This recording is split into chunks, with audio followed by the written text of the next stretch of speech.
Welcome to Chat With Me, where we bring in 5 diverse individuals and talk about very important topics. Today, our topic is veterans. So please welcome our panel of veterans. How you doing? I'm Dan Clem. I served in 6 years in the Marine Corps from 1989 to 1995 and participated in Operation Desert Storm. Morning, I'm Mo Dom. I was in the Army for 26 years, multiple places to visit. Had a ball.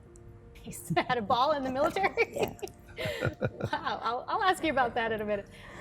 I'm Randy Ark. I was in Vietnam. I was a combat medic with the 1st Infantry Division. I was wounded in February 1969, and I made it through the whole year. So that's basically what I did as a medic. Thank you for being here. My name is George Stone. I was an aviation firefighter in the Navy for 3 years, stationed out of Japan. John Boston, born and raised in Oviedo, Florida. I did 26 years in the Army, intelligence officer, multiple deployments. Intelligence. Sounds fancy. So tell me, what made you guys enlist in the military, or were you drafted? I was drafted in November of 1967, and back then, the only options that I had was either Army or Marines. They weren't letting anybody else in any other service. So I decided, and partly because my father was in the Army, I decided to join the Army and be a medic. That's what I wanted to do, so I wanted to have that choice. That's wonderful. So family inspired you. Did family inspire any of you? Did you have family in the military, Dan? Grandparents and some uncles. Yeah. Well, My dad was in the 50s. but that wasn't what No, it inspired you. What did inspire you? Actually, I needed a job and I wanted to travel. You needed a job. Yes. You wanted to travel, so you thought, This was great. hey, let me join the military. Yeah, and I couldn't get Not into. what would have been on my mind. Just Oh, saying. But know, that's amazing Yeah. that it was on here. That was somebody else's dime, so it was easy. Did you have any idea at that time that this would be your career and that No. you would eventually retire? No, it was only supposed to be 4 years, and I was enjoying it so much. I know it's crazy. I was enjoying the military so much that you stayed on. Being medical, I was an LPN, so I got a lot of chances to go different places, and I volunteered You must for have all of seen them. So many things. Oh, yeah. Wow. How do you guys feel? I was just going to say thank you for your service. It's my go-to. Anytime I meet a veteran, I naturally just want to say thank you for your service. So number one, thank you for your service. How does that make you feel when people say that to you? Not all at once. Jordan, I feel like you're... It's. I feel like I accept them, but it's just I did it for the better good, not just for one person. I'm not a person that gets thank you. I don't get thank you. I don't receive thank you Okay. as well as other people, because I just feel like I'm just doing what I have to do. And that's why I ask, because I wonder sometimes, because sometimes I do see the reaction, and I don't know what people have been through. People's military experience for each one of you is so entirely different, where one was pleasant and one may not have been. So by me saying thank you, am I bringing up those potential memories? I mean, I want to be cognizant of that and do what's best for, I appreciate it myself. I know some Vietnam veterans that they might come back with, it's too little too late, and I will talk to those veterans if I know who it is, and I'll just tell them, I said, these people that are saying that, the young people, they weren't there when you did what you did. They just know that you served your country and they're thanking you. Don't get I'd irate imagine with it's them. generational, because for Yeah. you, Randy, coming home from Vietnam was an entirely different experience, right, than each of you coming home, because at that point people weren't gracious and people weren't thankful. No, What did- you were typically shunned. We were even told when we were in California after we got home not to wear our uniform because it would bring trouble to us. And people would not sit next to you on a plane. They would not sit next to you in an airport. They would ask to be moved if you sat down next to somebody. And that's just the way it was. We didn't have a lot of people throwing stuff at us. like some veterans did, but there was yelling and cursing and, you know, baby killer and all that kind of stuff. But it was not a welcome home. Yeah, which I can't even imagine after you've just been through such suffering, and then you come home to this, the ungracious. Yeah. Is that a word? Ungraciousness. So Dan, you're a Marine. You were a Marine. Do you say I'm a Marine, or do you say I was a Marine? How do you say? So I was. Okay. Once a Marine, always Once a Marine, always a Marine, and then Yeah. you can like kill people in 5 different ways or something. 3. Isn't that supposed to be like one of the tougher? Oh, only 3. To simplify. Simplify it. So tell me how that experience was for you, acclimating, going probably, how old were you? 19. when I went 19? in. So going as a 19-year-old into this hardcore military branch, what was that like for you to acclimate? So I don't think it was that tough, really. I mean, it's all a big mind game, boot camp. Once you figure that out, Yeah. it doesn't matter how fast or slow, you know they're going to yell at you. So. But at first it's a shock, for sure. Yeah. So boot camp was tough? Yeah, I mean, Not everybody makes it through the Marine true, boot but camp. physically, but it was more mental, I think, than Oh, physical. okay. I mean, it was physically tough too, but So when you were discharged, was it difficult again to reacclimate to to being a civilian, or? yeah, you always miss the camaraderie. You never have that camaraderie ever again, Interesting. no matter which. So even though civilian you're world. going through this challenging, difficult time, You never have that this bond with, bond that you don't have in the outside world. That's amazing. Wow. So how about you guys? How was it acclimating? You just retired, Mo. Yes. Congratulations, and thanks for 26 years of service. I think being a nurse, no matter where you go, it's almost the same. But there are terms we use that the civilian population doesn't understand. You know, when I tell one of my CNAs, you know, I need you to move with a purpose, and they look at me like, well, who do you think you are? I'm like, sorry, Yeah. you know, we don't like Army Mo. And I went, oh, okay, I'm sorry. Army Mo. Army Mo knows what she wants and has to get things done. Because I mean, you know, in the military, you tell somebody to do something, it's right to that mess sergeant, and off they go and do it. You do that in the civilian world, they're like, yeah, no. People question you, people hem and haw, and not as hardworking, I would imagine. Wow. So that's been the most difficult part to acclimate? Can I say that we had as a medic, we had so much respect for the nurses. You know, if I would treat wounded and they would helicopter them out to a hospital or something, and when the guys came back, they said, "Oh, you won't believe it. I saw."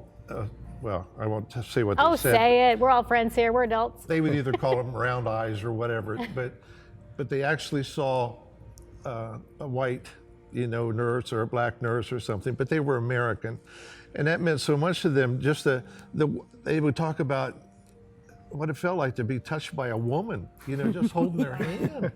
Yeah, it was unbelievable. They, you know, I have so much respect for them, and I every time I see a military nurse, or especially a Vietnam nurse, you know, Oh, yeah. God bless them.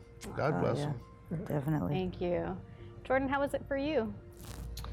My experience is, I wasn't at a wartime kind of situation, but there were accidents that usually, you know, under controlled circumstances, something goes awry, and it can cause, you know, quite a I wouldn't say a ruckus, but kind of a destructive. It affected you. Effects, yeah. I mean, and you're not fighting anyone, you know. In my situation, I was just there to help my own crewman. I was there to be the shipmate that saves the shipmate, the first responder to something. There's certain sounds that have stuck with me throughout the years, like the sound of a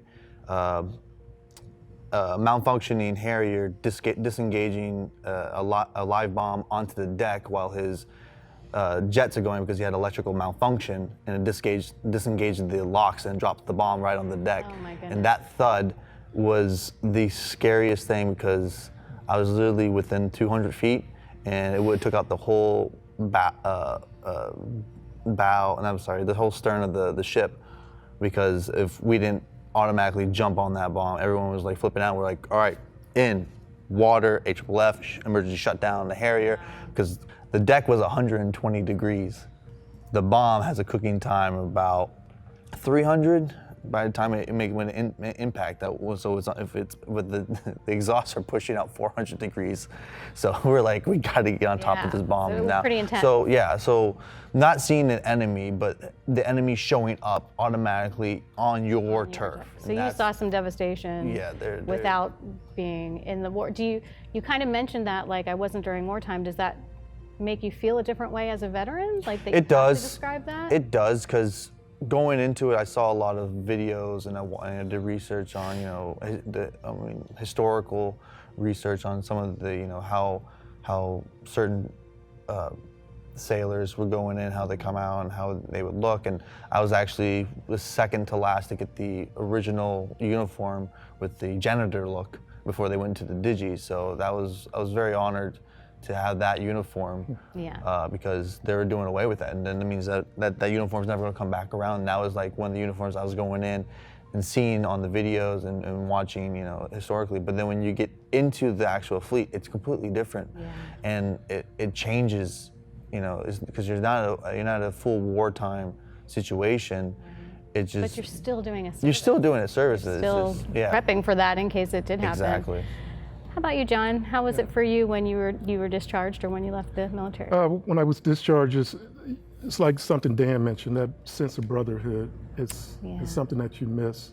But something after listening to everybody speak, that's something that will always be with us. And that's something that you can see a veteran in a Denny's or somewhere, and you can automatically attract it to that person, because you know that, hey, just the way that camaraderie. the way they carry themselves, or a haircut or something, that person's probably prior military veteran. Wild. There's nothing closer Nothing than closer. that bond Right. between veterans. And do you feel that way with all veterans, or do you feel a special connection with those who served in Vietnam? Well, I feel a connection like with Danny's group, a special connection. Of course, Vietnam, World War II, but especially anybody that's experienced combat. There's not too many people you can relate to. You can't tell a person about combat. But it's nice to be around people that have done that. And yes, I appreciate being with all the veterans. Yeah. There are certain connections depending on what the other veterans have experienced. But I've been in rooms where I've talked to veterans, and I know that every one of them would lay down their life for me, and I would for them. There's just something That about connection. that. It's a real bond. And you do a lot of work for veterans, I right? do. A lot of volunteer work. Can you tell me a little bit about that? I make sure the veterans in our area, I communicate healthcare needs, where to find, to get help for certain things. Medically, I'm right now trying to establish a Veterans Park in Springfield to refurbish it. And we've put up 3 monuments so far, and the Park District asked me if I could work with them to help make a really nice Veterans Park. And I did articles for 3 or 4 papers, things that veterans are doing or about to do, or acknowledge certain veterans every week. I had a Veteran of the Week every Friday in our local paper, and had pictures of them then and now and all that, and what they did and how they felt about what they did. That's that kind of amazing. thing. And this was all your brainchild? Yeah, kind of. Kind of. Modest too. Good. So tell me, Dan, what was your favorite part about being in the military besides the camaraderie? Because we got that. I guess just the travel and Getting to travel. have different experiences, see different things you'll never see again. And the most challenging? The travel. The travel. The cleaning. Getting up at 4 in the morning. I guess it was the out of the 9 to 5 part. Out of the job, the rest of it is 24/7, 365, and you can't just go home and Yeah. you're off work. Yeah. So There's no such thing as a day off on a ship. There's no such thing as a day. No off. such thing I as think a day that off. was, yeah, that's probably the hard, you're never, it's Always on a call. 24/7 job. It's not a regular 9 to 5, but you're on call. I remember my kids, right before 9/11 happened, and I was away getting ready to deploy to Bosnia. But when 9/11 happened, we got orders to go somewhere else. And I was coming home from a training, and my daughter, she immediately knew, hey, you're getting ready to leave, aren't you? Yeah. So it was like, you know, before I even walked in the house, she knew I was getting ready to go. That's something we haven't really even talked about, like your families. How did your families respond to you being in the military or while you were in the military or anything, Mo? How was that for you? From the minute I said, hey, I'm going to join, they were 100% behind me. Both my parents, my brothers, my sister, you know, they supported me no matter what I did. And when I was on active duty, because I did 11 years on active duty, then I finished in the reserves, I noticed on active duty, when you deploy, it's just you because your family's not there. I was single, so for me, I didn't have that family to leave. I just left. When I came home and then I deployed from home, I have a family, and you know, your mindset changes. You know, it's I have to get ready. I have to change my mindset to where I'm going, and the family's like, but what about us? What about what we're going through? And it's just that separation of family and, you know, your physical family and your blood family. Yes. You know? Yeah. Wow. And it can be really hard on kids. Like I said, I 3 daughters and a son, but they knew, hey, they knew when they seen something on the news, or they were going to military school, so they heard the other kids talk about stuff, and they just knew that, hey, he's getting ready to go. And it almost got to where they were resilient enough. They knew that I was leaving and didn't expect to see me back for a while. So, but it helped build them up a lot too, also because they had an extended family from the other neighbors and that lived close to us on the base. But it was tough. It was tough for them. Our time together has gone so fast. We only have another minute or two, but I wanted to ask really quick for the friends and family of military or active military or even veterans. Any suggestions on how we can support you better or be there for you? I know we can't possibly understand what you've been through, but what can we do to support you? We had some people get together not too long ago so people from the community could talk with the people that are in charge of VFW's American Legions and get to know those people a little better and what they do. Because a lot of people do not know how active they are and what they contribute to money-wise, you know, support. So I would just say get to know the military resources. organizations in your community, find out what they do, and maybe there's something you could do to help. So, you know. Thank you guys. Thank you so much for being here. Thank you for your service. Really appreciate all of you and you sharing your stories with us today. Thank you so much for joining us. We will have some resources for you at the end of the show. Please take care of yourselves and do not forget to take care of each other.